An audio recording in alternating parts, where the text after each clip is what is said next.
Are you running a marathon? Oh my god, I could never run a marathon. You sure about that? My god, a marathon? That's like 42 kilometers, 26 miles. I don't understand those people. That used to be me, but not anymore. Welcome to the Marathon Podcast. My name is Christian Warwick. Warwick runs on Instagram, YouTube, TikTok. The Marathon Podcast is also on YouTube. Go give it a subscribe if you want to keep following the Marathon Podcast over there. I also recently started this group or club on Strava. I'm kind of blown away by how many people have already joined. If you want to join that group, please do. There will be events like shakeout runs before the major marathons, maybe also some of the smaller marathons. There will be some group runs whenever I'm in different cities in the world. You guys can host them yourselves, and I will also try to find other ways of creating a bigger community. For instance, we're all about sharing. Jake did his PR, ran a PR in the marathon yesterday. He posted about it in the group, and I really appreciate that. Congrats again to Jake. And that is what this community is all about, sharing the love for the sport and sharing your experiences. I love what this community is starting to look like, and I'm just really happy to have all of you here on the podcast, but also on Instagram and on Strava. So if you haven't already, go follow the Marathon Podcast on Instagram or join the group on Strava or subscribe on YouTube. I can't wait to see where this goes, and I appreciate all of you just joining and spreading the positivity and joy of running. In today's episode, we are gonna go through Valencia and CIM.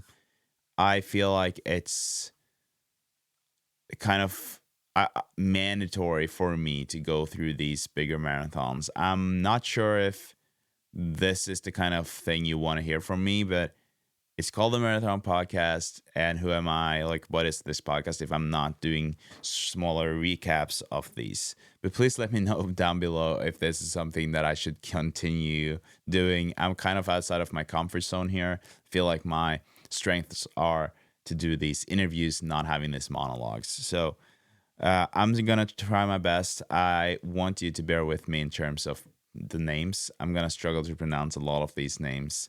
I'm struggling even with some of the American names. You know, I'm Norwegian. It's kind of hard sometimes. And so bear with me on that. And also know that some of these times are not official. So it could be that there are a few seconds of a difference between what I'm saying here and what you'll see on the results. So if we're starting with the men's field in Valencia, we always have big expectations when it comes to Valencia. The Valencia Marathon is arguably one of the fastest marathons in the world, and for good reasons. It's so flat, and yesterday they had very good conditions. I know that the weather got a bit hot at the end, but still pretty ideal conditions for marathon running. And we did have some very, very impressive results and performances. I think that maybe the biggest surprise last week or the week before when it was announced was that John Courier was going to join and run the Valencia Marathon after his disappointing Chicago Marathon. He won the Boston Marathon earlier this year. And again, at the Valencia Marathon, he proved that he is among the best marathon runners in the whole world. I'm sure it was not a last-minute decision for him, but it did seem like it for the ones of us that are just looking at this from the outside. Okay, so let's go through the race. I'm just going to go through some of the names, some of the times. There were a lot of national records broken, so I'm going to go through some of those. But number one was John Courier, like I said, in 2:02:24. Number two, Emanuel Petros from Germany, 2:04:03. That was a new German record. And then I was honestly surprised to see that we had a Norwegian on the third place, Avet Kibrab, in 2:04:24. That was also a national record. So Norway now has a new national record. Sondre Nordstrøm used to be the old record holder. Now it is Avet Kibrab. Congrats to both of them. And other than that, we also got new record for Japan. Suguru Osako ran a 2:04:55. This was something that I actually didn't even notice when watching the race, and I'm not sure if they commented. I'm sure there were so many things happening at the same time that it could be hard to miss. It could also be that I just missed out on it, but I was surprised because Japan, with their long history of marathon running and all the great results they've had, I just thought that this would be a much bigger deal and something that we would hear much more about. But congrats to Osako for that. It's also cool to see that he is 34 years old, and I feel like we keep seeing these athletes not necessarily being super young, but still running very fast times. I'm not saying that 34 is old. I'm 33 myself, but I do feel like in a lot of sports, when you are 34, people will say that your best days are behind you. And it's nice to see that it's not. Another great performance on the men's side was Alex Yee, the triathlete who won the Olympics in 2024. He did a 2:06:38. That was almost a 5 minute or maybe more than 5 minute improvement from his London Marathon debut in this spring, where he did a 2:11. I feel like, and this is also the reason why I'm saying I don't know if it was a 5 minute or almost a 5 minute or more than that, is that the 2:11 was very impressive. I was just looking at the 2:11.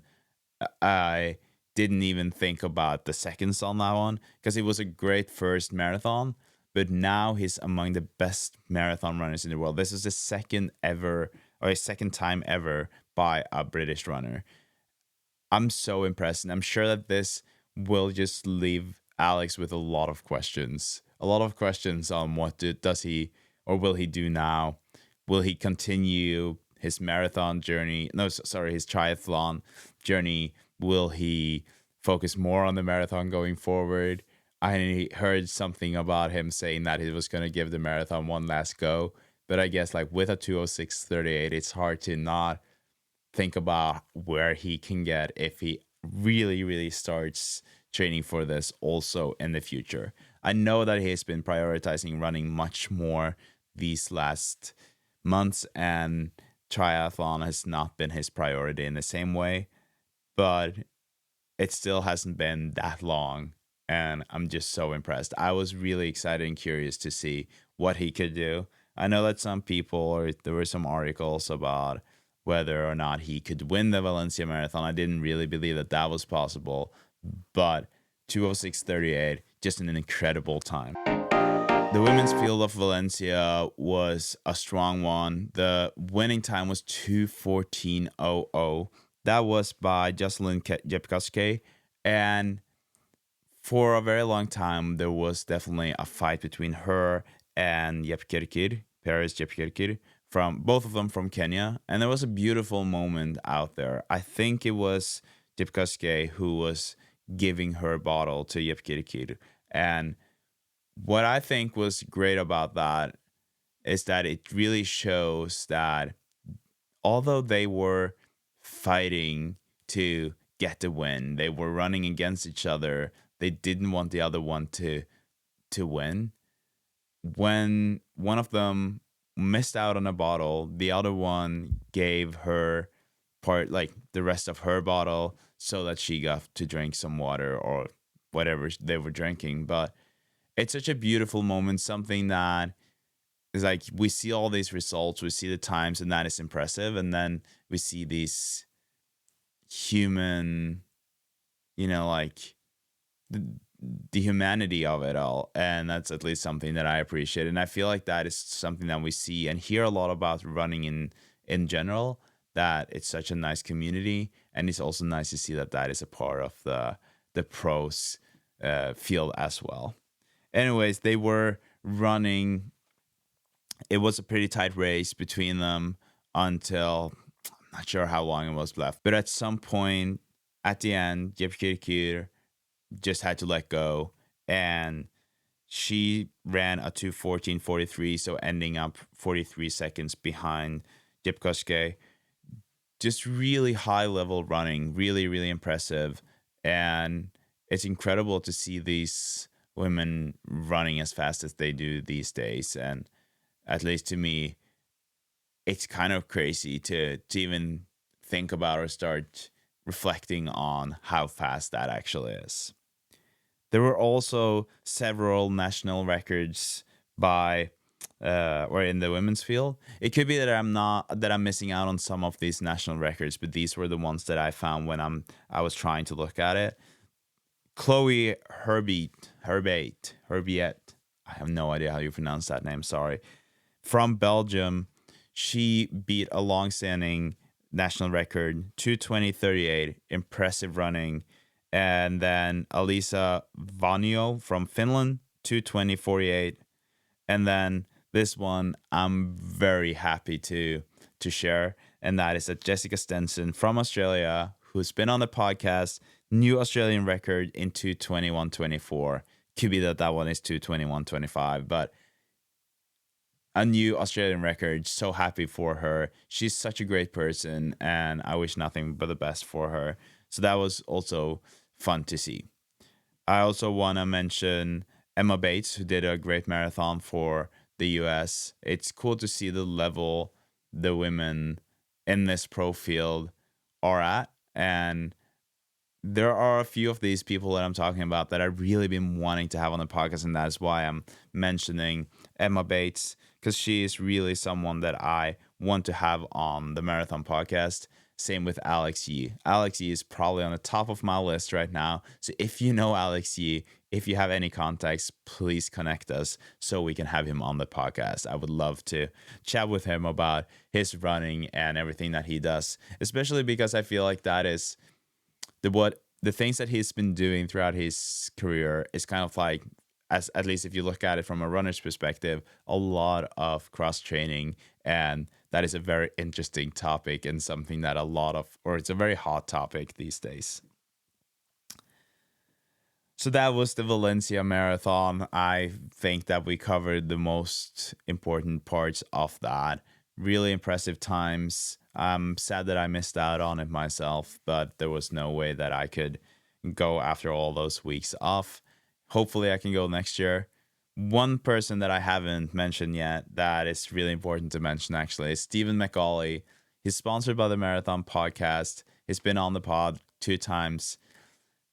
3 years ago, he did 3:19 or 3:18 in a marathon. Yesterday, he did a 2:15. He's lowered his marathon PR from 2:25 to 2:15 since this spring, and more than an hour from 3:18:19-ish 2 or 3 years ago. So it's just amazing. I think that he's gonna be a name to like look up for going forward. I'm just amazed, and he's such a nice guy.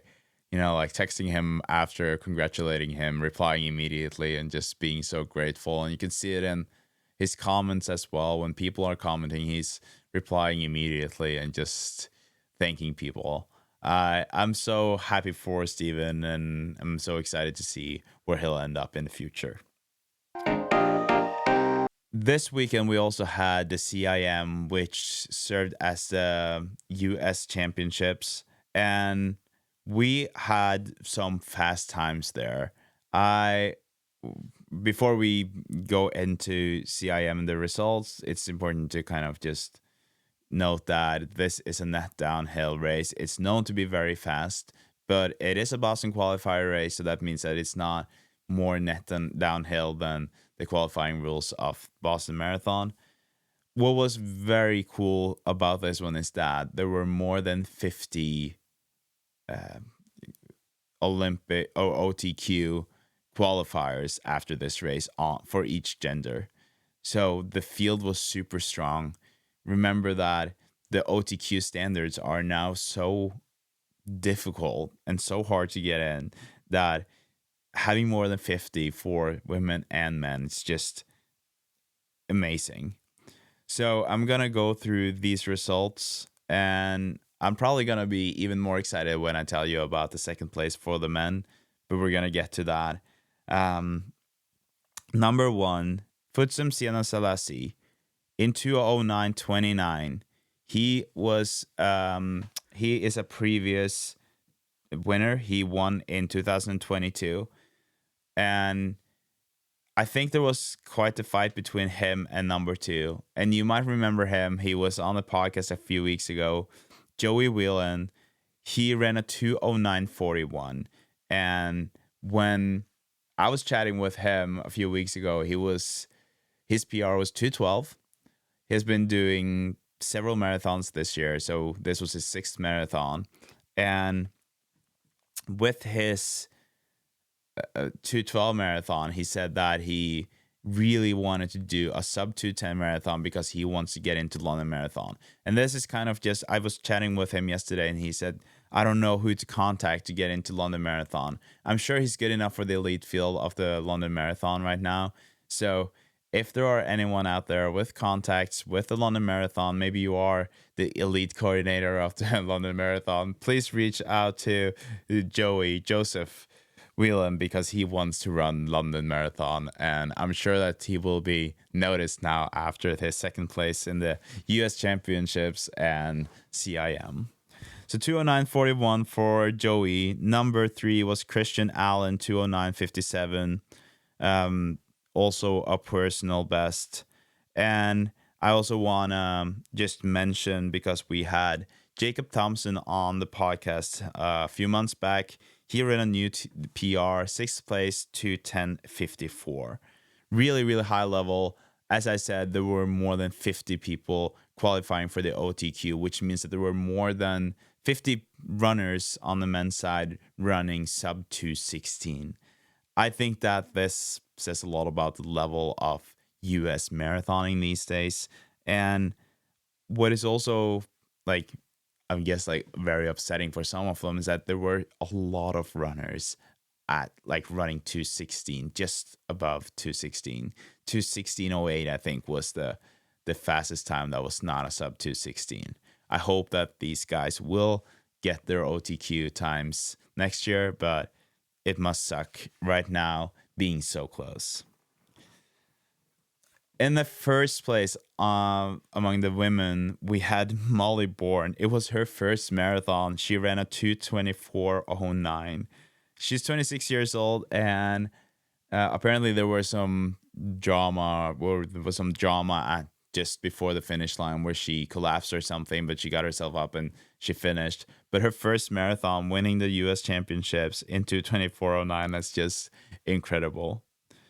And then someone that I've also been wanting to have on the podcast, I've been, after talking to several runners, I know that this person is a great human being and a great runner. Sarah Hall, 2:24:36. I feel like she, that smile that she had on her face after finishing just said it all. She looks so happy, maybe so relieved. I really, really want her on the podcast. So hopefully that is also something that will happen very soon. Number 3 was Megan Saylor in 2:25. And there was one person that really stood out. She did not run an OTQ time and she did not win, but you might know the name Courtney Dawalter. She's ultra runner and a great one of that. Some people would argue that she is like the best ultra runner, and she did a 2:38:55. She's 40 years old. First split or the split time was 1:18:33. Really, really impressive running. And it was 11 minutes faster than what she did 2 months ago when she ran the Twin Cities Marathon. So very, very impressive running. And there are a few things that I want to touch on after CIM, because obviously I was watching it, trying to follow how the races were going. But maybe the most beautiful thing that I saw was on social media, people sharing, especially like female runners, just sharing how proud they were of their competitors. And I think this says a lot about the running community, the American running community, that people are cheering for each other, rooting for others to succeed. And that's what I think that this sport should be all about. We should all just cheer for each other and want each other to succeed. And I know that sometimes that can be hard, with, at least for me, I'm very competitive myself. I feel like sometimes I'm struggling with this mentality of I want it to be great, but I don't want it to be better than me. And I think a lot of people can relate to that. But I also feel like it's important to remember that if someone beats you, that is definitely just a part of upping that level, making you better as well. So just made me really happy to see that. And then also reading about that water bottle situation in Valencia, just amazing. As always with these weekends, there are probably people who are very disappointed. Some people had bad days, some did not. Cole Gibbons, he wrote that this was kind of something that lit a fire on his motivation. He was not very happy with his race, but he still really wants to get back. And honestly, I think that sometimes these things can be good. Like if you are not really happy with what happened, you might find some extra motivation in that. And I also think that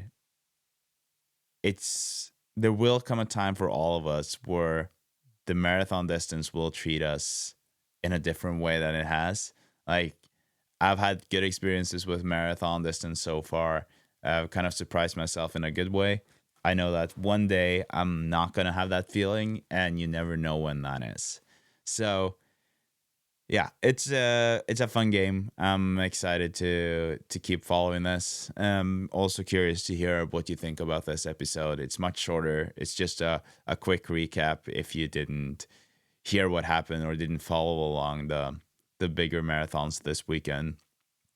I'm not that good with, as you could tell, with all these names. So I hope that didn't ruin the episode too much. But yeah, just trying to update you guys on the marathon since this is the marathon podcast. And again, thank you so much for being here, and stay tuned for the next episode, which will, as usual, come up out on Wednesday. Have a good run, enjoy your day, and thanks for listening. You listen to the Marathon Podcast, brought to you by Wall Studio.